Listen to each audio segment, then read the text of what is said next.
Nous vivons actuellement dans la période la plus importante de l'histoire prophétique. Nous vivons les temps qu'Ézéchiel a prédits au chapitre 38 et 39.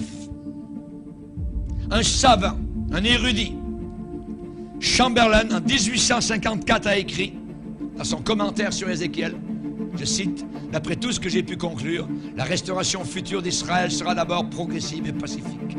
Ce sera une restauration permise, sinon aidée, encouragée et protégée.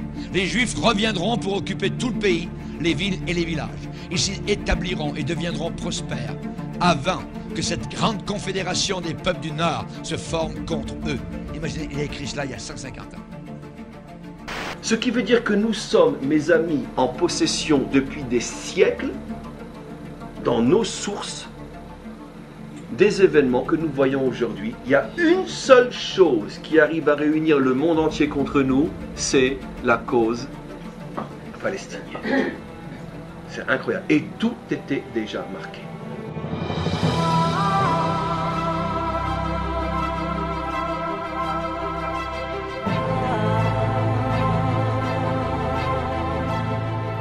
La création de l'État d'Israël n'est pas juste la création d'une autre société de type occidental qui s'est installée au Moyen-Orient.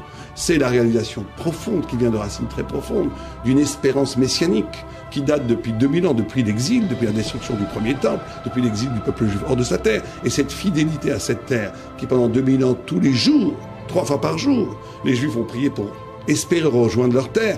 Tous les ans, les Juifs à Pessah disaient l'année prochaine à Jérusalem, etc., etc. Cette mémoire collective a été tellement puissante que même des Juifs athées, que même des Juifs pas du tout religieux, ont reconstruit l'État d'Israël en fidélité absolue avec l'espérance judaïque, messianique, de retourner l'État d'Israël. Ces promesses, notamment ces versets dans ce qu'on appelle l'Ancien Testament, je ne t'abandonnerai jamais, je ne te délaisserai point, je garderai ma fidélité, mon amour à Israël pour l'éternité, etc. Il y a des dizaines de versets comme ça.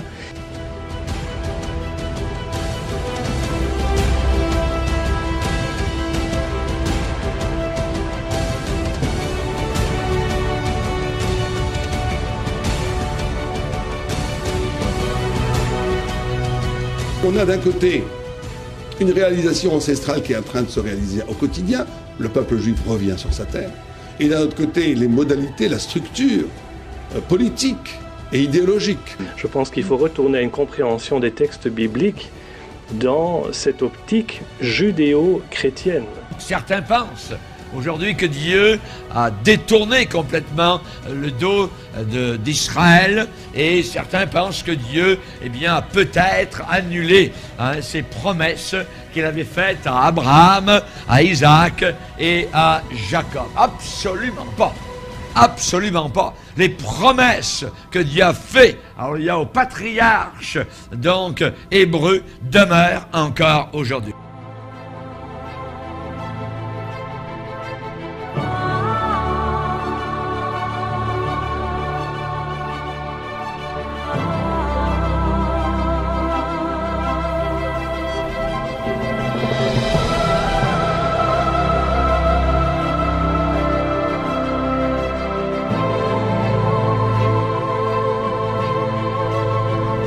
Vous savez que Ben Gurion, quand il a déclaré l'État d'Israël, il a sorti le livre, la Bible, en disant notre droit à cette terre, elle est inscrite dans le patrimoine spirituel du peuple juif, c'est-à-dire la Torah.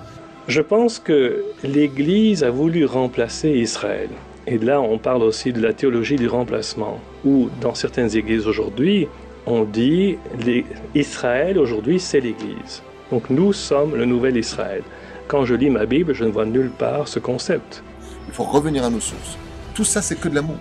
Le juif a eu une influence considérable, et sinon cardinale, sur toute l'histoire de l'humanité. Vous enlevez le judaïsme, il n'y a plus de christianisme, il n'y a plus d'islam, il n'y a plus rien. Le monde a été bouleversé, illuminé par la Torah. Tout ce que dit la Torah est une vérité éternelle. Le juif qui vous a montré dans la Bible Tout à fait. Comment vous deviez comprendre votre foi. Exactement. D'accord. Parce qu'il est vrai, je pense que beaucoup de gens lisent la Bible, mais ne réalisent pas quel est le contexte de ces textes. Et ils en font souvent un prétexte. Et donc, il m'a vraiment ouvert les yeux par rapport à la réalité d'Israël et du peuple juif dans la Bible, qui est avant tout un livre juif, écrit par des juifs et pour des juifs. Ils vont sortir au fur et à mesure de plus en plus d'amis d'Israël qui, aux côtés d'Israël, vont construire pas seulement Israël, vont construire l'humanité tout entière. Nos amis juifs sont en train d'apprendre actuellement une chose, c'est que leurs meilleurs amis sur la face de toute la terre, ce sont les chrétiens qui croient à la Bible. C'est eux qui sont les vrais amis d'Israël. Et Satan ne veut pas qu'ils sachent, évidemment, cela. De la même manière que de plus en plus de chrétiens commencent à avoir le courage de regarder en face leur origine, de plus en plus de musulmans commencent à regarder et regarderont en face aussi la terre d'Israël avec les yeux de quelqu'un qui ne veut plus lui tourner le dos. Vous savez que par l'intermédiaire du site, on communique avec véritablement le monde entier et avec énormément de non-juifs, chrétiens bien sûr, dont beaucoup sont même des amis de notre ami.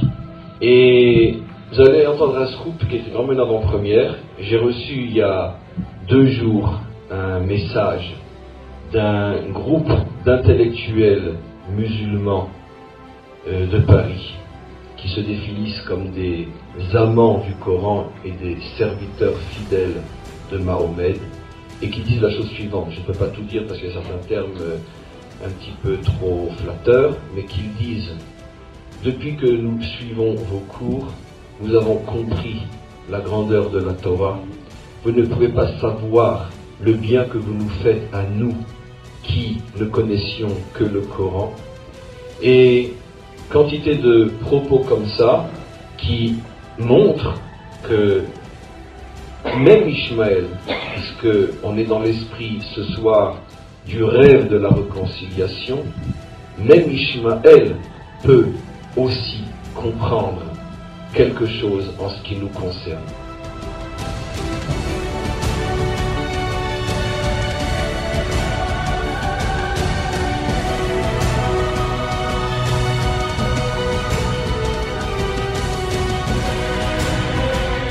Dieu lui a parlé et il a appelé Abraham et lui a dit: je bénirai ceux qui te béniront, je maudirai ceux qui te maudiront.